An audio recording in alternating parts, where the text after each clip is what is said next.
देखो डर लग रहा है।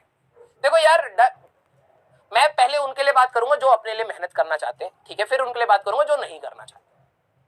What to do now, don't think of cut off now, बिल्कुल कट ऑफ के बारे में मत सोचिए, ठीक है, दिस इज अ ट्रैप, और समझदार को इशारा ही काफी है।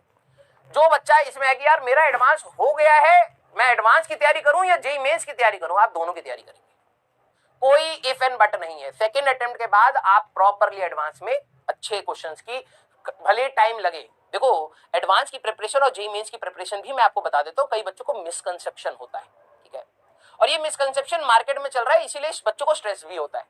पहला मिसकंसेप्शन ये है कि भाई कोई टफ क्वेश्चन है ना तो वो एडवांस है, नहीं भाई ऐसा नहीं होता, ठीक है, आपको जेईई मेंस पे भी कई ऐसे टफ क्वेश्चन मिल जाएंगे।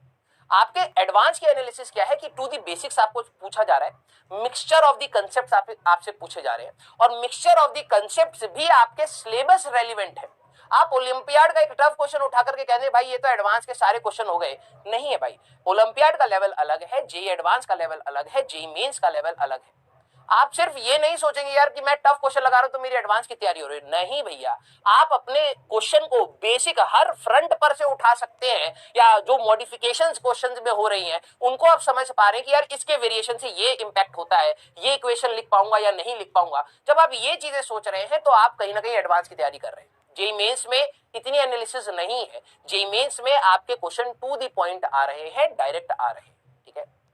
तो कट ऑफ के बारे में अभी कुछ नहीं सोचना है, but ever it will be our sole responsibility to keep our spirits high and keep working in the direction of attaining our maximum. हमारा सिर्फ कार्य ये है कि अब यहां से हम लोग दोनों की तैयारी करें, दोनों की तैयारी करनी पड़ेगी। अब डिफिकल्टी क्या है, दोनों की तैयारी करना, एडवांस की भी तैयारी और जेईई मेंस की भी तैयारी अब प्रॉपरली आपकी होनी चाहिए, ठीक है।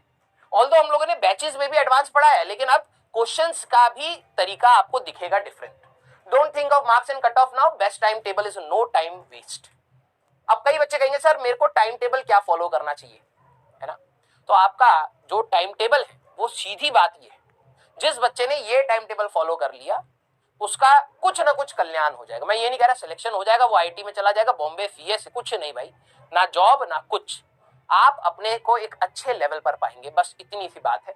अगर आपने समय बर्बाद नहीं किया, और कोई बेस्ट टाइम टेबल होता ही नहीं, 30 मिनट ये पढ़ो 40 मिनट ये पढ़ो, ये कुछ नहीं है।